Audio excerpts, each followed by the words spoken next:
The Holodomor was a genocide that took place in the years of 1932 and 1933. This atrocity took the lives of many millions in just 1 year. The word Holodomor is derived from the phrase Morite Holodom, to kill by starvation. This was a man-made famine that catastrophically impacted Ukraine's history, orchestrated by the Communist Party and the Soviet state in order to enforce Soviet ideologies and state-building ambitions. In 1928, Joseph Stalin became the General Secretary of the USSR. Shortly after, he began developing a plan to transform the USSR into a modern economic powerhouse. A major aspect of this plan involved selling grain to the international markets. In order to achieve his goal, collectivization was implemented in 1929 throughout central and eastern Ukraine, which put all labor and landholding under state control. This forced collectivization was met with resistance from the farmers, also known as the kulaks. The Soviet Union retaliated and began their dekulakization campaign, which was Stalin's effort to break the resistance by sending all those opposed to Siberia, to gulag camps, and even to execution. 500,000 farmers and their families met this fate. The year 1930 brought with it more efforts by Joseph Stalin to destroy Ukrainian nationalism. The USSR began to destroy Ukrainian churches, the most sacred place for worship for many. In addition, unrealistically high grain quotas were assigned to farmers to be delivered to the state. These grain quotas were nearly impossible to fulfill, but were mandated by the state and were punishable in various ways, such as the confiscation of meat and potatoes. The year 1931 was a low harvest producing year. The wheat crop was down all over the country. However, this did not stop the state from increasing the grain quotas even further. These quotas were so high that farmers were forced to hand over the grain reserves that were meant for planting during the next season. In 1931, famine overtook Ukraine. The grain quotas were set so high that they left no food for farmers to eat. The villages that were unable to reach the grain quotas were blacklisted, which meant all goods were prevented from entering and leaving these villages. People began to die of starvation. On August 7, 1932, the law of 5 stalks of grain was instated. This law stated that if anyone were to take even a handful of grain, which was considered state property, the individual could face 10 years imprisonment or the death penalty. Following this law, mass arrests and executions occurred, as Ukrainians were desperate to eat any scrap of food possible.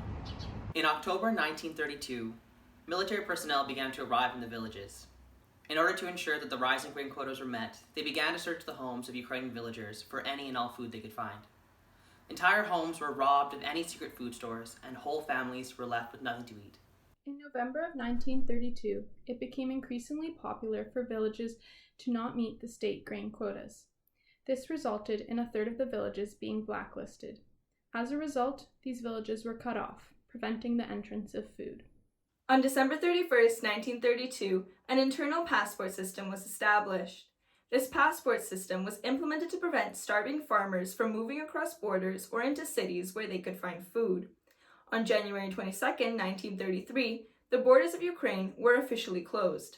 Local officials were specifically instructed by the state to prevent peasants from leaving Ukraine in search of food. In June of 1933, the Holodomor was at its peak. An estimated 28,000 people were dying per day from starvation. Entire villages and farms were decimated, and the population of Ukraine began to rapidly decrease. The Holodomor ended in 1933, once it was deemed by the state that collectivization was complete and all farmland had become socialist property. The Holodomor was a double-edged attack, aiming to turn independently owned farms into state property and decimate the independent-minded Ukrainian nationalists who were a threat to Stalin's totalitarian authority. Despite the efforts of Stalin and the Soviet state, Ukrainian nationalism has never been reduced, and Ukrainian cultural pride has continued to radiate around the world. Today, more than 17 countries recognize Holodomor as a genocide.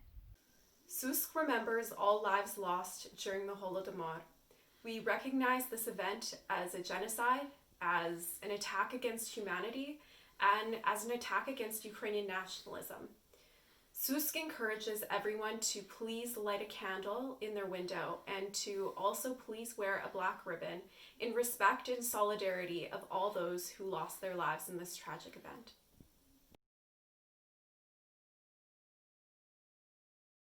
Я пам'ятаю, люди мерли, дорослі люди і малі, на чорноземах України, на рідній, на своїй землі. Я хочу їсти, сказав мамі. Я й до школи не дійду. Я знаю, мій коханий Колю, я помогти тобі прийду. Я пам'ятаю сльози мами й сумного батька у вікні. О, ті картини незабутні запам'яталися мені. Ні роки муки, і 32, і 33, не дай же Боже більш нікому того, що ми пережили.